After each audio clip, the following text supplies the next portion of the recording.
자, 주는 나를 돕는 이 신이라는 제목으로 오늘 히브리서 강의 33번째 시작합니다. 하나님의 말씀인 성경에서 하나님께서 당신의 사랑하는 자녀들을 향한 선언 가운데 하나는 여러 가지가 있습니다만 그 중에 하나는 하나님께서 당신의 백성들을 항상 지키시고 떠나지 아니하시고 보호하시겠다는 약속입니다. 대표적으로 두 말씀을 우리가 인용을 해보자면 여러분 잘 아시는 것처럼 이사야 41장 10절입니다. 선지자 이사야에게 하나님께서 이렇게 말씀하십니다. 두려워하지 말라. 내가 너와 함께함이라. 놀라지 말라. 나는 내 하나님이 됨이라. 내가 너를 굳세게 하리라. 참으로 너를 도와주리라. 참으로 너의 의로운 손으로 너를 붙들리라. 하나님께서 한번 자녀로 선택 그 자녀의 상황이나 환경이 어떠하든지 간에 관계없이 하나님은 그를 반드시 붙드시고 보호하시고 인도하십니다. 신약 성경에 보면요, 우리 예수님께서도 마태복음 제일 마지막 장 마지막 절에서 이렇게 말씀하시죠. 28장 20절입니다. 내가 너희에게 분부한 모든 것을 가르쳐 지키게 하라. 볼지어다 내가 그다음 세상 끝날까지 너희와 항상 함께 있으리라 하시니라. 예. 여러분, 이 말씀보다 우리의 더 큰 위로가 되는 말씀이 어디 있겠습니까? 오늘 우리가 읽은 본문의 말씀에서도 히브리서 설교자는 하나님이 우리를 돕는 이시라고 6절에서 말씀하고 있습니다. 주는 나를 돕는 이시니 내가 무서워하지 아니하겠노라. 사람이 내게 어찌하리요? 이렇게 말씀을 하고 있습니다. 설교자는 12장을 마감하면서 지난주 여러분 말씀 들었죠? 성도는 무슨 나라를 받은 사람들이라고 했습니까? 흔들리지 않는 하나님의 나라를 받은 사람들이라고 말한 바 있습니다. 그리고 이제 장장 33주에 걸쳐서 우리가 지금까지 히브리서 살펴보고 있는데 33주면 여러분 몇 달입니까? 4, 6, 24. 제가 숫자에 좀 약해서요. 6개월 이상 7개월, 8개월쯤 되겠죠. 그죠? 8개월 정도 우리 히브리서를 살펴보고 있는데 이제 13장이 마지막 장입니다. 결론입니다. 13장에서 흔들리지 않는 나라를 받은 사람들을 향한 결론적 권면의 말씀을 전하고 있습니다. 우리는 이 결론적 권면의 말씀을 3주 정도에 걸쳐서 살펴보면서 히브리서 강의를 마감하고자 합니다. 오늘은 그 첫 번째 권면입니다. 그 권면의 내용은 하나님의 흔들리지 않는 나라의 시민이 된 성도를 하나님은 돕는 분이시기 때문에 하나님은 그들을 멸하거나 심판하거나 하나님은 그들을 잘못되게 인도하실 분이 아니시기 때문에 1절 5절의 권면의 말씀을 마음에 새기고 살아가라는 것입니다. 그리고 이런 권면을 잘 따를 때 하나님께서 도우실 것이니까 걱정하거나 두려워하지 말고 도리어 안심하며 도우시는 하나님을 굳게 믿으라 하는 말입니다. 성도 여러분, 하나님은 당신의 사랑하시는 선택하신 자녀들을 항상 도우시는 분이십니다. 여러분, 부모된 여러분들, 여러분의 자녀들을 항상 도우려고 하는 마음이 있듯이 하나님은 당신의 독생자를 보내어 주셔서 그 핏값으로 사신 당신의 자녀들, 백성들을 항상 도우시는 분이십니다. 그렇다면 우리를 도우시는 하나님을 믿는 성도들은 어떤 권면의 말씀을 들어야 할까? 세 가지 생각해 보려고 합니다. 첫 번째로 우리 성도들은 형제 사랑하기를 계속하고 손님 대접하기를 잊지 말아야 합니다. 결론적 권면이에요. 자, 1절, 2절 말씀 함께 읽어볼까요? 1절, 2절입니다. 시작. 형제 사랑하기를 계속하고 손님 대접하기를 잊지 말라. 이로써 부지 중에 천사들을 대접한 이들이 있었느니라. 아멘. 설교자는 우선 형제를 사랑하라고 했습니다.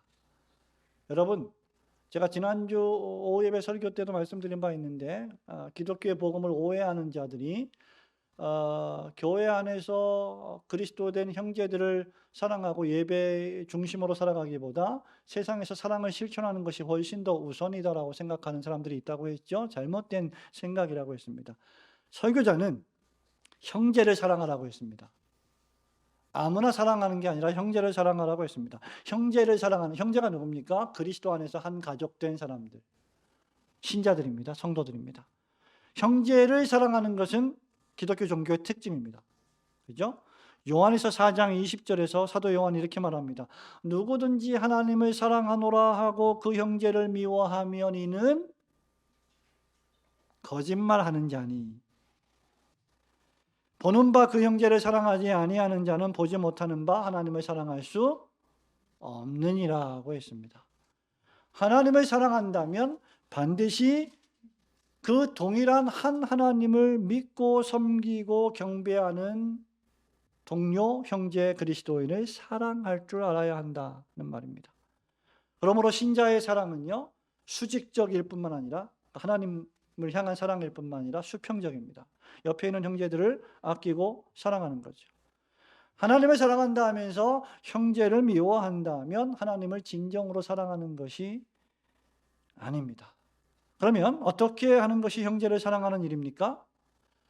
내 옆에 있는 성도들이 입을 것이 없고 먹을 것이 없고 마실 것이 없다면 입을 것을 주고 먹을 것을 주고 마실 것을 주는 것이 형제를 사랑하는 방법입니다.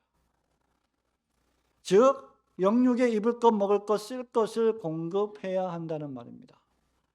이것을 가리켜 우리는 환대라고 말하죠. 환대. 영어로 환대는 뭘까요? hospitality라고 하는 단어인데 여기서 hospital 이런 단어가 나왔어요. 병원. 여러분 병원 잘 아시죠? 병원은 어떤 사람들이 가는 곳입니다. 환자들이 가는 곳입니다. 환자들이 병원에 가면 의사와 간호사들이 극진히 보호하고 간호하죠. 마찬가지 환대는 그런 의미가 있습니다. 마치 환자를 잘 돌보고 쉬게 하고 영양을 공급해 주는 것이 형제를 사랑하는 방법이라는 거죠. 그리고 이런 사람은 나아가서 손님을 대접하는 것으로 확대됩니다. 여행 중에 특히 초대교회 때는 순회하면서 설교하는 전도자들이 아주 많았어요. 그래서 이런 사람들이 먹을 것이 떨어지고 입을 것이 떨어지면 그 지역의 교회와 성도들을 방문해서 도움을 입곤 했습니다. 그럴 때 그러한 전도자들을 집에 맞아들여서 후하게 대접하는 것이 뭡니까? 환대입니다. 성도의 가정을, 교회를 방문한 성도들을, 손님들을 환영하고 대접하는 것을 뜻하죠. 하나님 안에서 한 가족으로 살아가는 신자는 다른 신자의 필요를 채워줌으로써 서로를 향한 하나님의 사랑을 실천하는 것입니다. 그러므로 기독교의 사랑은 이기적이지 않습니다. 성도의 사랑은 절대 이기적이지 않습니다. 초기 기독교 공동체에서는 이런 섬김과 환대가 매우 중요했습니다. 그리고 수많은 그리스도인들이 이런 섬김과 환대를 실천했어요. 뿐만 아니라 그래서 나그네를 잘 대접하는 것은 종교 지도자들의 가장 큰 덕목 가운데 하나였습니다. 그러니까 나그네를 잘 대접하지 않으면요, 지도자가 될 수가 없었던 겁니다. 디모데전서 3장 2절에서 바울은 디모데에게 편지하면서 그러므로 감독은, 여기 감독은 누구예요? 목사, 장로를 가리킵니다. 목사, 장로는 절제하며 신중하며 단정하며 그다음 나그네를 대접하며 가르치기를 잘하며 이렇게 했었어요. 나그네를 대접하는 것이 교회의 직분자들의 덕목 가운데 하나다. 이거 잘 못하면 목사, 장로, 집사, 권사 자격이 없다는 겁니다. 그 정도라는, 특히 목사, 장로들에게 이런 자격이 있어야 됩니다. 구약의 아브라함과 롯을 보십시오. 평소 환대와 섬김의 사역을 실천하다가 부지 중에 천사를 대접했습니다. 2절이 그거 말하고 있죠. 손님 대접하기를 잊지 말라. 이로써 부지 중에 천사들을 대접한 이들이 있었느니라. 우리 예수님 마태복음 10장 40절, 41절, 42절에서 섬김을 강조하시면서 이렇게 말씀하셨습니다. 너희를 영접하는 자는 나를 영접하는 것이요 나를 영접하는 자는 나 보내신 이를 영접하는 것이니라. 선지자의 이름으로 선지자를 영접하는 자는 선지자의 상을 받을 것이요 의인의 이름으로, 신자의 이름으로 신자를 영접하는 자는 의인의 상을 받을 것이요 또 누구든지 제자의 이름으로 이 소자 중, 이 어린아이 중 하나에게 냉수 한 그릇이라도 주는 자는 내가 진실로 너희에게 이르노니 결단코 상을 잃지 아니하리라. 어린아이에게 필요한 냉수 한 그릇을 주는 것이 뭐다? 환대이다 라는 말입니다. 성도 여러분, 이렇게 우리가 손님을 접대하고요, 또 형제의 필요를 채워주다 보면 걱정이 생길 수 있어요. 왜? 형제를 사랑하고 대접하고 그리고 손님을 대접하다 보면 뭐가 필요합니까? 우리에게 물질이 필요하죠. 돈이 필요하죠. 돈을 씁니다. 돈을 많이 씁니다. 돈을 많이 쓰니까 돈이 부족하겠다 걱정이 안 되겠습니까? 있어요. 자, 그때 6절 말씀을 보십시오. 주는 나를 돕는 이시니. 예, 주님이 도우십니다. 우리 복음성가 가운데 아주 유명한 복음성가 있죠. 사랑은 참으로 버리는 것. 왜 버려요? 사랑을 주다 보면 더 풍성히 주님이 채워주시기 때문이죠. 여러분, 교회를 오래 섬긴 성도들, 교회를 진심으로 사랑하는 성도들, 그런 성도들은 이런 경험들을 다 하고 있는 사람들입니다. 주님은 신자를 돕는 분이시니 더욱 우리가 그런 섬김과 환대의 사역을 감당할 때 우리를 도와주실 것입니다. 그러므로 여러분이 주께서 도우시면 굳게 믿으시고 주 안에서 함께 섬기고 있는 형제들을 나아가 여러분의 도움을 필요로 하는 손님 대접하기를 즐겨 하시는 성도들이 되시기를 주님의 이름으로 축원합니다. 아멘. 둘째는 결론적 권면입니다. 주는 나를 돕는 이시니. 둘째는 갇힌 자를 생각하고 돌아보며 영육의 우상 숭배를 피하라는 말입니다. 우리 3절과 4절 말씀을 함께 읽겠습니다. 너희도 시작. 너희도 함께 갇힌 것 같이 갇힌 자를 생각하고 너희도 몸을 가졌은즉 학대받는 자를 생각하라. 모든 사람은 결혼을 귀히 여기고 침소를 더럽히지 않게 하라. 음행하는 자들과 간음하는 자들을 하나님이 심판하시리라. 자, 갇힌 자를 생각하라는 것은 형제 사랑의 또 다른 확장된 표현 가운데 하나입니다. 아마 히브리서 설교자는요, 당시에 적극적으로 복음을 전하고 예수 그리스도의 이름을 전하며 살아가다가 로마 제국의 멸시와 핍박의 대상이 된 자들을 염두에 두고 있었을 거예요. 오늘날 우리는 복음을 전하다가 공개적으로 망신을 당하거나 감옥에 갇히거나 하는 일은 없습니다. 물론 욕을 먹는 일이 있겠죠. 그러나 1세기 그리스도인들에 비해서 우리는 상당히 복음 전파에 자유로운 편입니다. 하지만 그때는 그렇지 않았습니다. 당시 기독교 복음과 그리스도를 따라서 살아가는 자들은 멸시와 핍박의 대상이었습니다. 왜냐하면 그 당시에 황제는, 신은 오직 로마 제국의 시저 한 사람이었기 때문이죠. 이 외에 다른 신을 섬긴다? 있을 수 없는 일이었습니다. 그러므로 주님의 복음을 전하다가 금지된 복음의 도리를 전하다가 붙잡혀서 감옥에 갇힌 자들, 그들을 생각하고 그들을 어떤 방식으로든지 돕는다면 이 돕는 사람들도 역시 그리스도교를 믿는 사람이라는 관련이 있기 때문에 핍박이 올 것은 불을 보듯 뻔한 일입니다. 그래서 이렇게 갇힌 자들을 돌보다가 어떤 방식으로든지 관련이 있다는 이야기가 돌면 불이익을 당하고 사회에서 외면을 당하고 수치를 당하게 될지도 모르기 때문에 예수님을 믿다가 복음을 전하다가 감옥에 갇힌 자를 아예 생각하지 않고 외면하려는 유혹을 받았을 수도 있습니다. 누가? 형제들이, 동료 그리스도인들이 말이죠. 그렇기에 너희들도 함께 갇힌 것 같이, 즉 너희들이 갇힌 것처럼, 이게 너희들이 입장인 것처럼 너희도 갇힌 자를 생각하라 라고 권면한 것입니다. 여러분, 우리 교회 교인들 가운데 어떤 교인이, 어떤 성도가 복음을 전하다가 누구에게 맞거나 핍박을 당하거나 감옥에 갇혔다면 그 형제와 관련된 같은 믿음을 가진 여러분들에게는 두 가지 선택지가 있습니다. 첫째는 그들을 생각하고 돕는 것이고 돌아보는 것입니다. 나는 저와 같은 마음입니다. 다른 하나는 그 일로 받게 될 박해를 피해서 외면하는 것이죠. 못 본 척 외면하는 것이죠. 설교자는 그런 독자들에게 갇힌 자를 생각하세요라고 권면합니다. 같은 맥락에서 학대받는 자도 생각하라고 말합니다. 복음으로 인해 물리적인 수치를 당하고 구타를 당하고 경제적인 박해를 당하고 어려움을 당한 자들을 생각하며 마음을 나눈다는 것은 독자들 역시 예수 그리스도를 참으로 믿고 있으며 복음에 헌신하고 있다는 표현이 될 것입니다. 히브리서의 독자들 역시 여러분 영혼만 가진 사람들이 아닙니다. 육체를 갖고 있었던 사람들이에요. 그렇기에 너희들이 몸을 가졌으니까 상상할 수 있었을 것입니다. 그러므로 그런 물리적인 학대를 상상할 수 있었을 것이고 할 수 있을 만큼 그들을 도우려 했을 것입니다.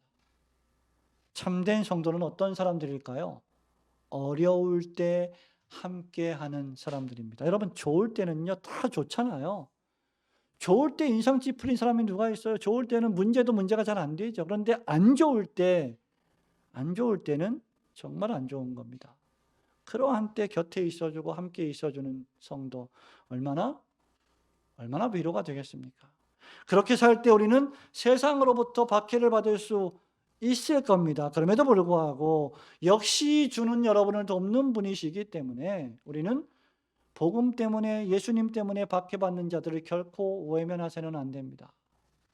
나아가 설교자는 결혼을 귀히 여기고 음행과 간음을 피하라고 권면합니다. 당시 개종한 이방인들 가운데는 종교적인 것은 거룩하고 세상 일은 전부 거룩하지 않은 것이기 때문에 아무렇게나 해도 상관이 없다라고 생각하며 우상을 숭배하고 음행을 일삼은 자들이 있었습니다. 여러분, 이 사람들은 진실된 사랑 없이 성적인 탐욕에만 빠진 사람들입니다. 결혼 관계에 있든 그렇지 않든 성을 그저 육체적인 만족과 욕망의 집착으로만 사용하는 경우입니다. 그런데 보통 우리는 이 말씀을 접할 때 인간의 육체적이며 성적인 탐욕만 생각하는 경향이 있습니다. 그러나 히브리서 1장부터 13장 전체의 말씀, 그리고 특별히 구약의 말씀을 끊임없이 우리가 반추해 볼 때 이것은 하나님을 향한 우상, 하나님 외에 다른 것을 우상으로 섬기려고 하는 영적 간음을 우리에게 알려주고 있는 말씀입니다. 우리는 성경은 언제든지 하나님을 사랑한다 하면서 돈을 사랑하는 우상 숭배자들을 경고하고 있습니다. 돈을 사랑하고 우상을 숭배하는 영적 간음을 목표로 하고 있음을 기억해야 합니다. 그러므로 여러분, 우리가 복음을 위해 살아가다가 갇힌 자들을 생각하고 돌아보시며 여러분들도 그 복음에 헌신하고 있다는 사실을 사람들에게 나타내 보이며 영육의 우상 숭배를 피하시는 오직 하나님만을 경배하고 사랑하시는 성도들이 되시기를 주님의 이름으로 축원합니다. 마지막 셋째는 주는 우리를 돕는 자신이, 나를 돕는 자신이. 결론적 권면, 셋째 권면은 돈을 사랑하지 말고, 오늘 설교의 핵심입니다. 돈을 사랑하지 말고 대신 하나님을 사랑하며 자족하는 삶을 살아가라는 말입니다. 가장 어려운 겁니다. 5절 6절 같이 읽어볼까요? 5절 6절입니다. 돈을 시작. 돈을 사랑하지 말고 있는 바를 족한 줄로 알라.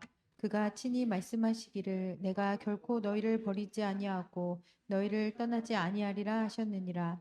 그러므로 우리가 담대히 말하되 주는 나를 돕는 이시니 내가 무서워하지 아니하겠노라. 사람이 내게 어찌하리요 하노라. 아멘. 여러분, 우리는 이미 10장 34절에서요. 초기 그리스도인들이 믿음을 지키려다가 예수님을 배반하지 않으려다가 많은 것을 잃었다 하는 것을 살펴본 바 있어요. 그럼 뭘까요? 10장 34절 말씀. 두 장만 넘기면 됩니다. 같이 읽어볼까요? 10장 34절 시작. 너희가 갇힌 자를 동정하고 너희 소유를 빼앗기는 것도 기쁘게 당한 것은 더 낫고 영구한 소유가 있는 줄 알미라. 여러분, 예수님을 믿는 믿음을 지키려다가 잃어버린 것이, 빼앗긴 것이 무엇입니까? 뭐예요? 여러분?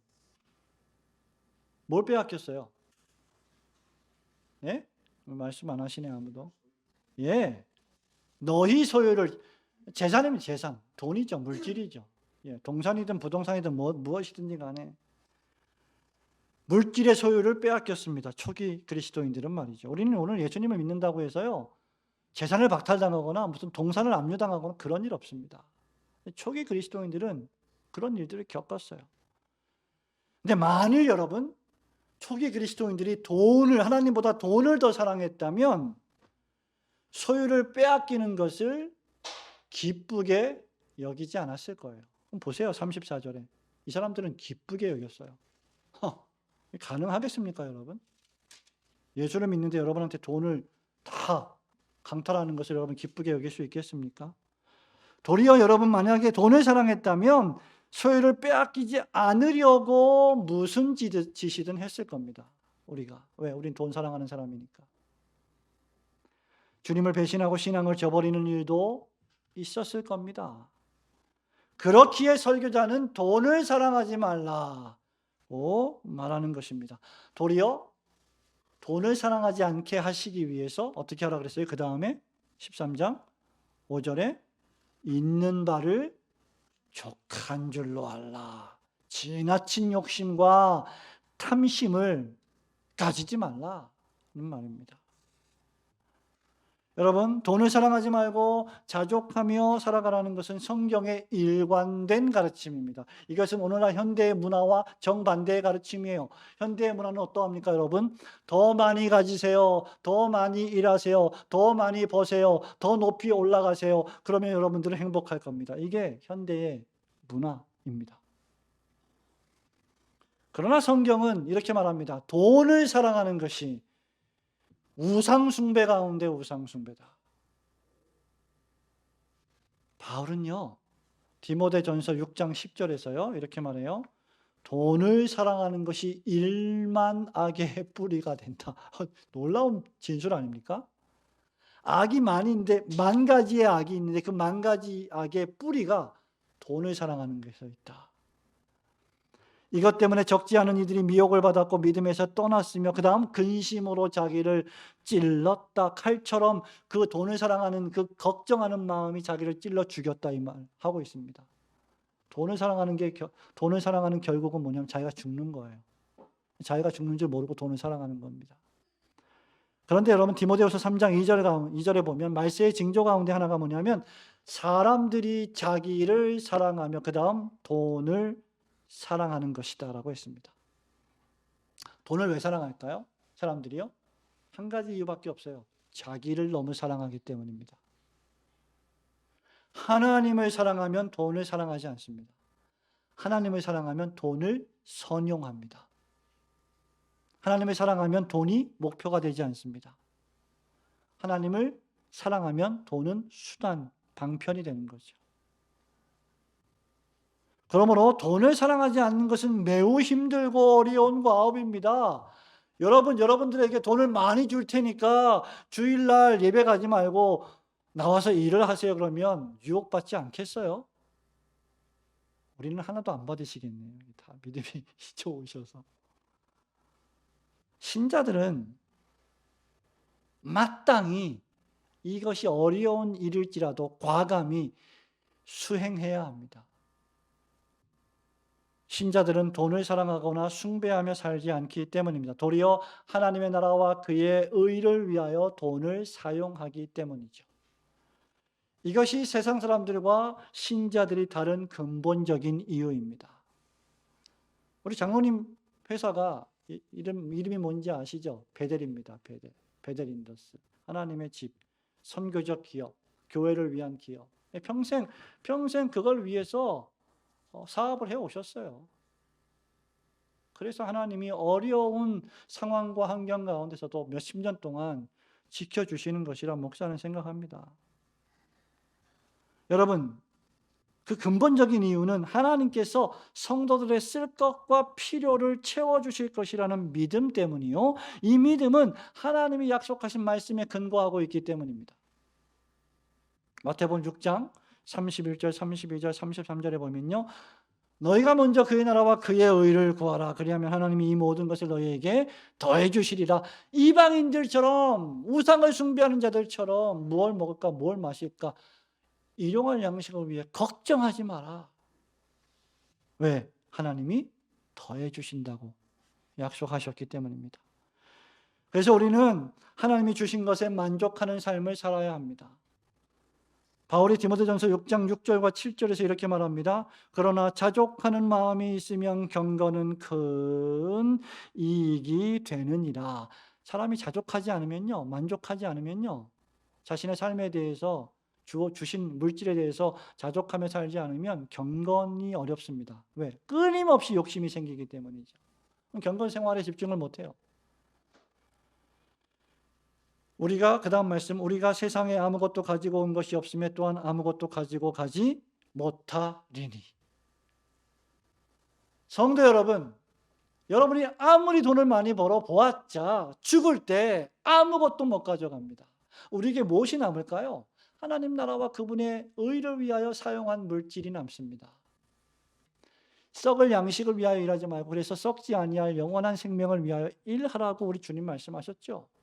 복음을 위한 사업, 복음을 위한 가정, 복음을 위한 개인의 삶, 이것이 우리에게 남습니다. 우리가 자족해야 할 이유는 하나님이 우리를 도우시고 우리의 필요를 날마다 채워주실 것이기 때문입니다. 하나님은 여러분들이 힘들 때나 어려울 때나 항상 함께 하십니다. 여러분이 좋을 때도 행복할 때도 함께 하십니다. 이것은 경제적인 어려움에도 동일하게 적용되는 말씀입니다. 주님을 섬긴다는 이유로 우리가 경제적인 어려움에 처한다 할지라도 여러분을 도우시고 여러분의 필요를 채워주시는 하나님을 굳게 믿으시고 늘 예배하는 일에 집중하시며 자족하며 살아가시는 성도들이 되시기를 주님의 이름으로 축원합니다. 성도 여러분, 말씀 맺습니다. 신자들은요, 하나님이 우리를 저버리신다, 단 한순간도 그렇게 생각해서는 안 됩니다. 우리가 비록 지금 연약하고 믿음도 부족하고 때때로 유혹을 받고 그런 삶을 살아간다 할지라도 하나님은 결코 우리를 저버리시지 않으십니다. 하나님은 우리를 도우시는 분이십니다. 그러므로 우리는 두려워할 필요가 없습니다. 사람은 우리에게 어쩌지 못합니다. 그 어떤 사람도 대적들도 마귀도 사단도 하나님의 허락 없이는 여러분의 몸을 털끝 하나 손대지 못합니다. 욥이 그러했습니다. 하나님은 절대하신 주권자이십니다. 이 6절 말씀은 메시아 예언 시편인 시편 118편 6절 말씀의 인용입니다. 여호와는 내 편이시라. 내가 두려워하지 아니하리니 사람이 내게 어찌할까. 여호와는 내 편이시라. 여러분, 우리 어린아이들이 어렸을 때 뭐 이렇게 게임을 할 때 네 편, 내 편 이렇게 가르잖아요. 그럼 편을 먹지 않습니까? 편을 나한테 선택할 기회가 주어지면 화린이나 지우는 제일 먼저 누구를 선택할 거예요? 어떤 사람을? 질 사람을 선택하겠어요? 아니죠. 이길 사람을 선택하겠지. 강한 사람, 게임을 잘할 것 같은 사람. 그 사람이 내 편이 돼야 내가 이길 수 있잖아요. 근데 여러분, 여호와 하나님이 내 편이시라. 이거 엄청난 말입니다. 천지를 창조하신 하나님이 내 편이시다. 여러분, 두려워할 게 하나도 없는 거예요. 여호수아와 갈렙이 그래서 아낙 자손들이 장대하고 그들 보기에 우리는 메뚜기와 같이 아주 작은 곤충과 같이 그렇게 연약한 존재들이었는데 10명 정탐꾼이 그렇게 봤는데 여호수아와 갈렙은 하나님을 봤어요. 그게 믿음입니다. 하나님이 우리 편이다. 저들은 우리의 밥이다. 이거 본 거예요. 여러분, 그게 믿음입니다. 이런 믿음 없이 어떻게 살겠어요, 우리가? 이런 믿음 없이 우리가 어떻게 직분을 감당하겠습니까?